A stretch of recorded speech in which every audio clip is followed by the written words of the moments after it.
इस कहानी की शुरुआत में हमें दिखाया जाता है कि हजारों साल बाद स्वर्ग और अर्थ मिलकर एक अराजक मोती को जन्म देते हैं, लेकिन वो मोती पैदा होते ही अच्छी और बुरी ताकतों को सौंपना शुरू कर देता है। यह देखकर महागुरु अपने दो शिष्यों को उसे पकड़ने के लिए भेजते हैं, जिनमें से एक शिष्य का नाम ताइजिन होता है जो बहुत ही मोटा होता है। दूसरे शिष्य का नाम शेन होता है। वो दोनों उस मोती को पकड़ने के लिए उस पर अटैक करने लगते हैं, लेकिन वो मोती बहुत ही ताकतवर होता है, इसीलिए उन दोनों को बहुत मारता है। यह देखकर महागुरु वहाँ आते हैं और अपने जादुई मंत्र से उस मोती को कैद कर लेते हैं। फिर वो उसके दो हिस्से करते हैं, जिसमें नीला एक अच्छा मोती होता है और लाल एक बुरा मोती। इसीलिए महागुरु लाल मोती को एक श्राप देते हैं कि 3 साल बाद इस मोती पर बिजली गिरेगी, जिससे यह मोती नष्ट हो जाएगा। फिर उन दोनों मोतियों को संभाल कर रखने के लिए ताइजेन को देते हैं और उसे कहते हैं कि जब महाराज ली जिंग का बेटा पैदा होगा तो तुम इस अच्छे मोती को उसके बेटे की आत्मा में मिला देना, और अगर तुम इसमें कामयाब रहे तो तुम 12वें शासक बन जाओगे। ये सुनकर ताइजिन बहुत खुश होता है, लेकिन शेन इससे काफी गुस्सा हो जाता है। इसीलिए अपना बदला लेने के लिए लिंग शेन के महल में पहुंच जाता है। वो एक षड्यंत्र रचकर स्पीड मोती को ताइजिन के पास से चुरा लेता है और वो डेमन मोती को भी आजाद कर देता है, जिससे वो मोती लिंग शेन की पत्नी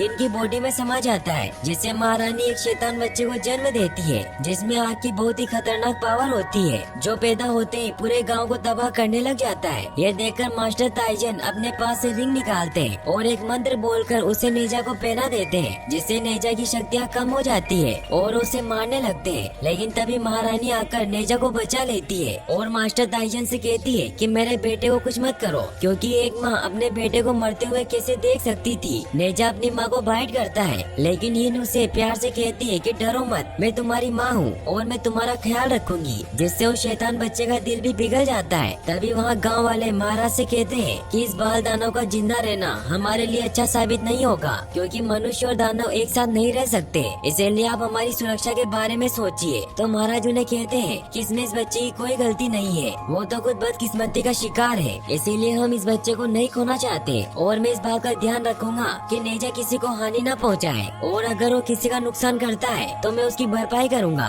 तो मास्टर ताइजन कहते हैं कि अगर हम उसे जिंदा भी छोड़ देते हैं तो भी वो 3 साल बाद मर जाएगा, क्योंकि महागुरु ने डेमन मोती पर श्राप दिया है कि 3 साल बाद उस पर बिजली गिरेगी। इससे रानी यिन बहुत परेशान हो जाती है। तो राजा कहते हैं कि मैं महागुरु से प्रार्थना करूंगा ताकि वो इस श्राप को हटा ले। वही हमें शेन को दिखाया जाता है, जो उस स्पीड मोती को लेकर समुद्र की गहराइयों में जाता है, जहाँ सभी ड्रैगन कैद होते हैं। शेन उस मोती को ड्रैगन के राजा के अंडे में मिला देता है, जिससे बेहद ही शांत और ताकतवर बच्चे का जन्म होता है, जिसका नाम वो एओ बिंग रखते हैं। वो ड्रैगन शेन को कहता है कि तुम मेरे बेटे को ट्रेन करोगे, जिससे ये और भी ताकतवर हो जाए, ताकि हम इस पूरी दुनिया पर राज कर सके। वहीं हमें ताइजन और राजा को दिखाया जाता है, जो महागुरु से मिलने के लिए स्वर्ग जाते हैं, लेकिन वो महागुरु से नहीं मिल पाते क्योंकि वो बहुत बिजी थे। लेकिन वहाँ का द्वारपाल उन्हें बताता है कि स्वर्ग का दिया हुआ श्राप हटाया नहीं जा सकता। इससे महाराज काफी दुखी हो जाते हैं। ताइजन उन्हें कहते हैं कि इंसान स्वर्ग में एक दिन से ज्यादा नहीं रुक सकते, इसीलिए हमें वापस चलना होगा। वहीं हमें नेजा को दिखाया जाता है, जो 1 साल का हो चुका था, लेकिन महाराज और महारानी ने उसे अपने महल के चारों ओर फैले सुरक्षा कवच में बंद कर रखा था, ताकि वो बाहर जाकर इंसानों को परेशान न कर सके। नेजा बेटा बेटा बोर हो रहा था।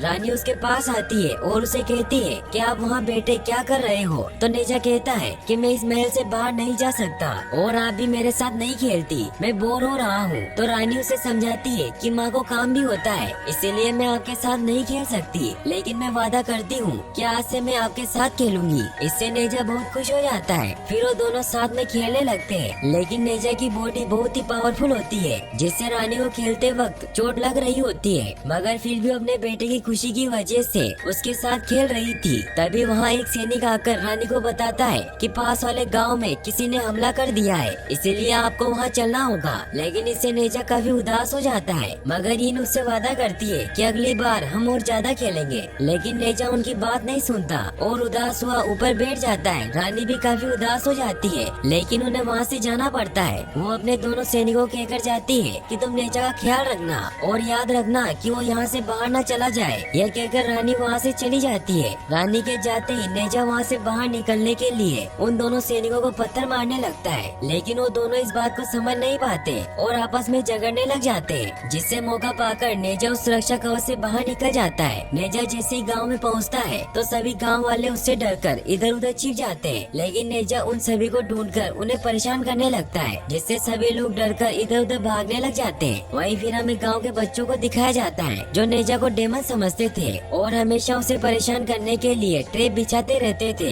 लेकिन नेजा आज भेष बदलकर उनके ग्रुप में शामिल हो जाता है, जिससे वो भी उसे अपना प्लान बता देते हैं कि जब नेजा पुल से जा रहा होगा तो हम उसे नीचे गिरा देंगे, जिससे उसके ऊपर चाकू गिरेंगे। लेकिन अगर वो उससे भी बच गया तो चट्टानों से कुचला जाएगा और तालाब में जाकर गिरेगा। लेकिन तभी उन बच्चों में से एक लड़का कहता है कि नेजा को यहाँ कौन लाएगा। तभी नेजा अपना मास्क उतार देता है, जिससे डरकर सभी बच्चे उस पुल की तरफ भागने लगते हैं, जिससे उनका प्लान उन्हीं पर उल्टा पड़ जाता है और वो सभी बहुत बुरी तरीके से जख्मी हो जाते हैं। नेजा खुश होकर वहाँ से जाने लगता है, लेकिन तभी वो बच्चे उसे कहते हैं कि तुम शैतान की औलाद हो। इससे नेजा को बहुत गुस्सा आ जाता है और वो एक बड़े से पत्थर से उन पर हमला करता है। लेकिन तभी मास्टर ताइजन आकर उन बच्चों को बचा लेते हैं, जिससे वो पत्थर एक पहाड़ से जाकर टकराता है और वो पहाड़ टूट जाता है। महाराज और महारानी भी वहाँ आ जाते हैं और वो नेजा से बहुत गुस्सा होते हैं और उसे वापस महल में बंद कर देते हैं। रात को महाराज, महारानी और ताइजन साथ में बैठे हुए होते हैं। महारानी बहुत परेशान होती है और वो कहती है कि नेजा इतना भी शैतान नहीं है, लेकिन उसके साथ वाले बच्चे उसे अपनाते नहीं है और मैं कब से नेजा को सुधारने की कोशिश कर रही हूँ, मगर मैं उसे पूरा समय नहीं दे पा रही हूँ और अब वो 2 साल का हो गया है, इसीलिए हमें ये जगह छोड़कर कहीं और बस जाना चाहिए। तो मास्टर ताइजन उन्हें कहते हैं कि मैं नेजा को ट्रेन करूँगा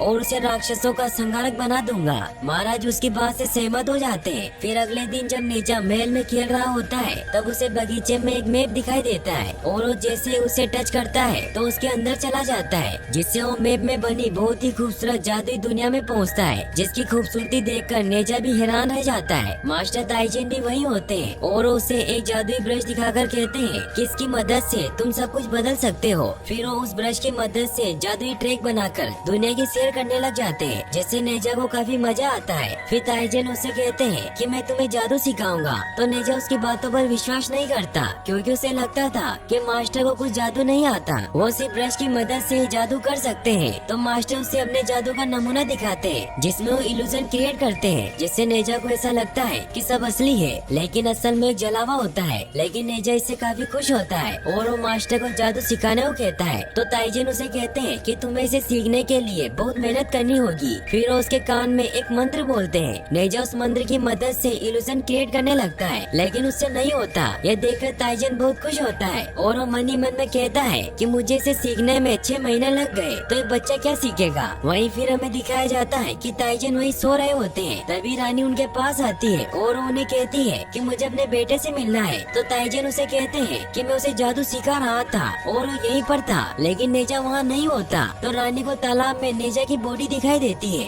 यह देखकर वो काफी परेशान हो जाते हैं। ताइजन जल्दी से जाकर नेजा की बॉडी को बाहर निकाल कर लाते हैं। तभी उन्हें पता चलता है कि वो तो नेजा का इल्यूजन होता है, क्योंकि अब उसने उस जादू में महारत हासिल कर ली थी। ताइजन भी इससे काफी हैरान होते हैं, क्योंकि वो भी जानवरों को जादू से बदल नहीं सकते थे। इसीलिए वो नेजा को कहते हैं कि तुमने ये कैसे किया, लेकिन नेजा उन्हें नहीं सिखाता और उन्हें परेशान करने लगता है। तभी महाराज और महारानी भी वहाँ आ जाते हैं और वो ताइजन की मदद करते हैं। फिर ताइजन नेजा को कहते हैं कि तुम अपने घुटने झुकाओ, मैं तुम्हें सब सिखाऊंगा कि लोगों की दानों से रक्षा कैसे करें। तो नेजा कहता है कि मुझे कुछ नहीं सीखना और वो वहाँ पत्थर पर जाकर लेट जाता है। तो उसकी माँ उसे कहती है कि तुम मुझे बुद्धू नहीं बना सकते, क्योंकि तुम भी चाहते हो कि दुनिया तुम्हें अपनाए। जिससे नेजा को अपने बचपन की बात याद आती है, जब वो अपनी उम्र के बच्चों के साथ खेलना चाहता था, लेकिन लोगों ने उसे डेमन कहा और उसे बहुत मारा। इससे नेजा बहुत दुखी हो जाता है। तो उसकी माँ उसे कहती है कि तुम बुरे मत बनो, तुम्हारे माता पिता राक्षसों से लोगों की रक्षा करते हैं। तो नेजा कहता है कि फिर लोग मुझे क्यों मारना चाहते हैं और वो तो मुझे डेमन समझते हैं। तो राजा उसे झूठ कह देते हैं कि तुम्हारा जन्म अच्छे मोती की जीवन ऊर्जा से हुआ है, जिस वजह से तुम इतने ताकतवर हो। फिर रानी उसे कहती है कि लोग बुरे नहीं है, लेकिन वो तुम्हें तब तक नहीं अपनाएंगे जब तक तुम बुराई का अंत करने में उनकी मदद ना करो। फिर हमें दिखाया जाता है कि नेजा कुछ ही महीनों में बहुत ही शक्तिशाली हो जाता है और वो दुश्मनों को खत्म करने लगता है। लेकिन फिर हमें पता चलता है कि ताइजन मैजिक ब्रश की मदद से नेजा को ट्रेन कर रहे थे।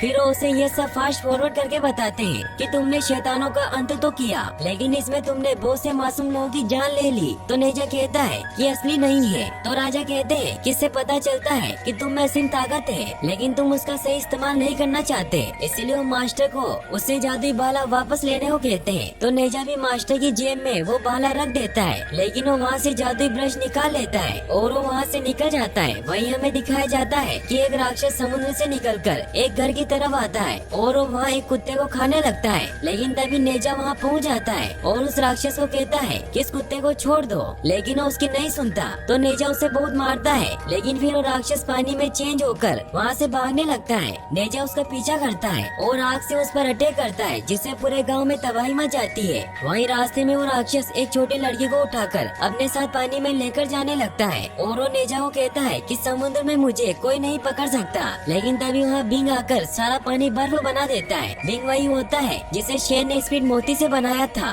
बिंग उस राक्षस को बहुत मारता है और उस लड़की को बचा लेता है। लेकिन ये बात नेजा को बर्दाश्त नहीं होती, क्योंकि वो खुद ही उस लड़की को बचाना चाहता था। इसीलिए वो उस लड़की को वापस उस राक्षस के हवाले कर देता है ताकि वो खुद ही उस लड़की को बचाए। और फिर वो बिंग को मारने लग जाता है, जिससे बिंग को भी पता चल जाता है कि वो कोई साधारण लड़का नहीं है। इसीलिए उन दोनों के बीच फाइट होने लग जाती है और नेजा बिंग का नकाब भी हटा देता है, जिससे उसे पता चल जाता है कि वो एक ड्रैगन है, क्योंकि उसके सर पर सींग होते हैं। फिर वापस से उन दोनों में फाइट होने लग जाती है। यह देखकर वो राक्षस भी अपने पत्थर बनाने वाले बुलबुलों से उन पर हमला करता है। लेकिन नेजा को यह बात पता नहीं होती और वो एक बुलबुले को छू लेता है, जिससे उसका हाथ पत्थर का बन जाता है और वो राक्षस उस लड़की को कच्चा ही निकल जाता है। यह देखकर बिंग बहुत ही फास्ट उन बुलबुलों से बचता हुआ राक्षस के पेट पर वार करता है, जिससे वो बच्ची बाहर आ जाती है। लेकिन उसके जहर की वजह से उसकी पूरी बॉडी पत्थर की बन जाती है। फिर वो राक्षस उसके टुकड़े करने लगता है, लेकिन तभी नेजा उसे बचा लेता है। राक्षस उससे बचने के लिए हर तरफ अपने बुलबुले फैला देता है, लेकिन नेजा भी बहुत चालाक होता है और वो उन बुलबुलों से बचने के लिए बिंग की बॉडी को अपनी ढाल बनाता है और उस राक्षस को बहुत मारता है, जिससे वो राक्षस भी हार मान लेता है और वो उसे उसका एंटीडोट दे देता है, जिसे इस्तेमाल करके नेजा खुद को और बिंग को सही कर देता है। फिर वो राक्षस उनसे माफी मांगकर वहाँ से चला जाता है। बिंग नेजा को उसकी जान बचाने के लिए थैंक्स कहता है। फिर वो दोनों साथ में खेलने लग जाते हैं। खेलते खेलते उनको शाम हो जाती है। नेजा बहुत उदास हो जाता है, क्योंकि आज तक उसके साथ इतनी देर तक कोई नहीं खेला था। बिंग उसे एक शंख देकर कहता है कि आज से हम दोस्त हैं और जब भी तुम मेरे साथ खेलना चाहते हो तो किनारे पर आकर इसे बजाना, मैं जरूर आऊँगा। तभी वहाँ गाँव वाले आने लग जाते हैं। ये देखकर बिंग वहाँ से चला जाता है। नेजा सभी गाँव वालों को कहता है कि मैंने इस बच्ची की राक्षस से जान बचाई है, लेकिन कोई भी उसकी बातों पर विश्वास नहीं करता। और एक लड़का उसे कहता है कि तुम राक्षस हो, जिससे नेजा को बहुत गुस्सा आ जाता है और उस लड़के पर हमला कर देता है। ये देखकर सारे गांव वाले नेजा को मारने लग जाते हैं, लेकिन नेजा को कुछ नहीं होता और उन सभी लोगों को मारने लग जाता है। तभी ताइजन वहाँ आकर नेजा को पकड़ लेते हैं। वहीं बिंग ड्रैगन महल जाता है, जहाँ अपने मास्टर शेन को कहता है कि मैंने आज का अभ्यास पूरा कर लिया और मैंने एक दोस्त भी बनाया है जिसका नाम नेजा है। ये सुनकर शेन बहुत गुस्सा हो जाता है और उसे कहता है कि वो तुम्हारा दोस्त नहीं है बल्कि दुश्मन है, क्योंकि वो डेमन मोती से पैदा हुआ है, इसीलिए तुम्हें उसे हराना होगा। तो बिंग शेन से कहता है कि क्या और कोई रास्ता नहीं है, क्योंकि नेजा ने उसकी जान बचाई थी, इसीलिए वो नेजा को नुकसान नहीं पहुंचाना चाहता था। तो बिंग के पिता ड्रैगन किंग उसे कहते हैं कि गॉड ने हमें कई सालों से यहाँ कैद किया हुआ है और तुम ही हमारी आखिरी उम्मीद हो जिससे हम यहाँ से आजाद हो सकते हैं, इसीलिए तुम अपनी दोस्ती को छोड़कर अपने प्लेन पर ध्यान दो। वहीं हमें नेजा को दिखाया जाता है जो अपने माता पिता से बहुत नाराज होता है, क्योंकि उसे लगता था कि उसे प्यार नहीं करते। तभी महाराज और महारानी उसके पास आते हैं। यिन उसे कहती है कि 10 दिन बाद तुम्हारा जन्मदिन है और सभी गांव वाले तुम्हें बधाई देने आएंगे। तो नेजा उसे कहता है कि वो मेरे पैदा होने से खुश नहीं है तो वो मुझे बधाई देने क्या आएंगे। तो राजा उसे कहते हैं कि वो तुम्हें बधाई देने जरूर आएंगे, क्योंकि उन्हें पता चल गया है कि तुमने सच में उनकी जान बचाई है। ये कहकर वो वहाँ से चले जाते हैं। नेजा भी इससे काफी खुश हो जाता है और वो बिंग को भी अपने जन्मदिन पर बुलाने के लिए एक कार्ड बनाता है। फिर वो किनारे पर जाकर शंख बजाता है, जिससे बिंग भी वहाँ आ जाता है और उसे कहता है कि 10 दिन बाद मेरा जन्मदिन है और सभी गांव वाले जश्न मनाएंगे, इसीलिए तुम्हें भी आना होगा क्योंकि तुम ही मेरे सबसे अच्छे मित्र हो। तो बिंग भी उसकी बातों से काफी इमोशनल हो जाता है और उसे कहता है कि मैं जरूर आऊंगा। ये सुनकर नेजा खुश हुआ वहाँ से चला जाता है। वहीं बिंग जब वापस अपने पिता के पास आता है तो सभी ड्रैगन मिलकर बिंग के लिए एक ड्रैगन कवच बनाते हैं जो अभेद्य होता है ताकि उसे कोई भी हरा न सके। फिर हमें दिखाया जाता है कि महल में नेजा के जन्मदिन की तैयारियां चल रही होती है और वहाँ राजा के कहने पर पूरे गांव के लोग भी आए होते हैं। नेजा भी बहुत खुश होता है और वो भी अपने जन्मदिन की तैयारी कर रहा होता है। तभी वहाँ शेन आ जाता है। नेजा उसे मारने लगता है, लेकिन शेन उसे कहता है कि मैं तुम्हारे गुरु का भाई हूँ। फिर वो उसे बताता है कि तुम्हारे माता पिता ने तुम्हें सब झूठ बताया है क्योंकि तुम्हारा जन्म एक डेमन मोती से हुआ है। इससे नेजा को बहुत गुस्सा आ जाता है और यही शेन का प्लान होता है कि वो नेजा को गुस्सा दिलाकर सभी पर हमला हमला करवाए ताकि बिंग यहाँ आकर लोगों को बचाए, जिससे वो सबकी नजरों में हीरो बन जाए और उसे स्वर्ग में जगह मिल सके। और जब नेजा बाहर आता है तो ताइजन उसे उपहार में अपना अग्निशस्त्र और पिक देते हैं, जो नेजा के छूते ही व्हील में चेंज हो जाता है, जिससे वो बहुत फास्ट ट्रेवल कर सकता था। फिर नेजा के पिता भी उसे एक ताबीज देते हैं। नेजा उन्हें कहता है कि मुझे सब पता चल गया है कि मेरा जन्म बुरे मोती से हुआ है और तुम सब ने मुझे गुमराह किया कि मेरा जन्म जीवन मोती से हुआ है ताकि मैं लोगों की रक्षा कर सकूं, और ये सब तुमने इसलिए किया ताकि 3 साल बाद मैं मर जाऊं और तुम सब मेरे क्रोध से बच सको। फिर नेजा एक मंत्र बोलता है जो उसे शे ने सिखाया था, जिससे उसके गले में लगा कड़ा खुल जाता है और वो अपने पूरे रूप में आ जाता है। वो बहुत ही ताकतवर हो जाता है और वो सभी लोगों को मारने लगता है, लेकिन महाराज और ताइजन उसे रोकने लगते हैं। वो सभी को कहते हैं किसी वो कड़ा ही नेजा को शांत कर सकता है, क्योंकि किसी ने इसकी बुरी ताकतों पर कब्जा कर लिया है। सभी वो कड़ा ढूंढने लग जाते हैं, लेकिन वो कड़ा शेन के पास होता है। बिंग भी वही होता है। शेन उसे कहता है कि जब नेजा अपने माता पिता को मारेगा तब तुम वहाँ पहुँचकर लोगों की रक्षा करना, जिससे लोग तुम्हें अच्छा मानने लगेंगे और सभी तुम्हारा सम्मान करेंगे। तो बिंग शेन को कहता है कि नेजा ने मेरी जान बचाई थी, इसीलिए अगर मैं उसे नहीं बचा सकता तो मुझे उसके माता पिता को बचाने दीजिए। तो शेन उसे वो कड़ा दे देता है, लेकिन उसे कहता है कि अगर इंसानों को तुम्हारा सच पता चल गया कि तुम एक ड्रैगन हो तो तुम्हें भी राक्षस मानेंगे। लेकिन बिंग उसकी बात सुने बगैर ही वहाँ से चला जाता है। वहीं नेजा अपने पिता को मारने लगता है, लेकिन तभी बिंग वहाँ नकाब पहनकर पहुँच जाता है और वो राजा को बचा लेता है। नेजा और बिंग में फाइट होने लग जाती है। बिंग नेजा को पकड़ लेता है और वो कैसे भी करके नेजा को कड़ा वापस पहना देते हैं, जिससे नेजा वापस छोटा हो जाता है। लेकिन वो अभी भी सभी से बहुत गुस्सा होता है, इसीलिए वहाँ से भाग जाता है। राजा बिंग को थैंक्स कहते हैं, लेकिन उन्हें उस पर शक होता है क्योंकि उन्होंने उसके सर पर जीवन मोती का निशान देख लिया था, इसीलिए उसका नकाब उतार देते हैं, जिससे सभी को पता चल जाता है कि वो भी एक ड्रैगन राक्षस है। ताइजन बिंग को कहता है कि महागुरु तुम्हें सजा देंगे क्योंकि तुम्हारे पिता ने जीवन मोती चुराया है। तभी शेन भी वहाँ आ जाता है और वो बिंग को कहता है कि तुम 4 लोगों को बचाना चाहते थे, लेकिन अब सभी को मरना होगा क्योंकि सभी को हमारी सच्चाई पता चल गई है। फिर शेन सभी को बताता है कि मैंने ही जीवन मोती चुराया था। तो ताइजन उससे कहता है कि महागुरु तुम्हें सजा देंगे। तो शेन उन्हें कहता है कि तुम सब मरने वाले हो, इसीलिए मेरी शिकायत कौन करेगा। फिर शेन बिंग को भड़काता है कि इंसान किसी भी राक्षस को नहीं अपनाते, इसीलिए अब सब तुम पर निर्भर करता है कि तुम अपने गुरु और पिता का बदला लोगे या नहीं। बिंग को भी काफी गुस्सा आ जाता है और वो अपनी पावर से उस पूरे गांव के ऊपर बहुत सारा पानी इकट्ठा करके उसे बर्फ में जमा देता है ताकि वो बर्फ नीचे गिरकर सभी लोगों को मार दे। वहीं हमें नेजा को दिखाया जाता है जिसे बहुत गुस्सा आ रहा होता है कि कोई उसे प्यार नहीं करता। तभी ताइजन का दिया हुआ पिग अपने असली रूप में आ जाता है और वो मैजिक से नेजा को बताता है कि तुम्हारे माता पिता तुम्हारी बहुत परवाह करते हैं, क्योंकि जब तुम्हारे पिता को तुम्हारा अभिशाप हटाने का कोई तरीका नहीं मिल रहा था तो वहाँ के पहरेदार ने उन्हें बताया था कि श्राप को हटाया नहीं जा सकता, लेकिन किसी दूसरे इंसान पर ट्रांसफर किया जा सकता है। इसीलिए उस पहरेदार ने उन्हें 2 कागज पर लिखकर एक मंत्र दिया था, जिससे वो श्राप तुम्हारे पिता में ट्रांसफर हो गया है। इससे नेजा भी काफी इमोशनल हो जाता है और जब वो उस ताबीज को खोलता है तो उसमें वो दोनों ही मंत्र होते हैं। इससे अब नेजा को भी समझ आ जाता है कि उसके माता पिता उसे कितना प्यार करते हैं। वहीं महाराज और महारानी बिंग को रोकने के लिए उस पर वार कर रहे थे, लेकिन बिंग उन्हें बर्फ में जमा देता है। तभी नेजा उड़ता हुआ आता है और बिंग पर अटैक कर देता है। नेजा अपने मास्टर से पूछता है कि ये क्या हो रहा है, तो उसे बताते हैं कि बिंग पूरे गांव को तबाह कर देना चाहता है ताकि महागुरु को पता न चल सके कि शेर ने जीवन मोती चुराया था। यह सुनकर नेजा बिंग पर अटैक करने लगता है। उन दोनों के बीच में बहुत ही खतरनाक आइकॉनिक फाइट होती है, लेकिन नेजा की शक्तियाँ कड़े की वजह से कम पड़ रही थी, इसीलिए वो अपने मास्टर का सिखाया हुआ जादू इस्तेमाल करता है और शेर में चेंज हो जाता है, जिससे बिंग कंफ्यूज हो जाता है। वहीं शेन और ताइजन भी आपस में लड़ रहे होते हैं। तभी नेजा और शेन आपस में टकरा जाते हैं, जिसका फायदा उठाकर नेजा अपने मैजिक से अपना हथियार भी चेंज कर लेता है, जिससे बिंग शेन को ही नेजा समझकर उसे मारने लगता है। नेजा भी शेन को मारता है, लेकिन तभी ताइजन अपने मैप से उन पर हमला करते हैं, जिससे वो सभी उस मैप के अंदर चले जाते हैं। ताइजन और नेजा वहाँ से ब्रश की मदद से निकलने लगते हैं, क्योंकि ब्रश के बिना इस मैप से बाहर नहीं निकला जा सकता था। इसीलिए उन सब में ब्रश के लिए लड़ाई होने लग जाती है, जिससे वो सभी साथ में ही उस मैप से बाहर निकल जाते हैं। नेजा और शेन आपस में लड़ने लगते हैं। तभी बिंग नेजा के माता पिता को मारने लगता है। ये देखकर नेजा खुद को आगे कर लेता है और उन्हें बचा लेता है, जिससे नेजा बेहोश हो जाता है। ये देखकर बिंग ऊपर जाकर बर्फ पर हमला करता है ताकि सारी बर्फ नीचे गिर जाए। बर्फ नीचे गिरने लग जाती है। यह देखकर नेजा वापस से वो मंत्र बोलता है, जिससे उसके गले में लगा कड़ा खुल जाता है। उसकी पावर बहुत बढ़ जाती है और वो ऊपर ऊपर जाकर उस बर्फ को नीचे गिरने से रोकने लग जाता है। बिंग नेजा को कहता है कि तुम इन्हें क्यों बचा रहे हो,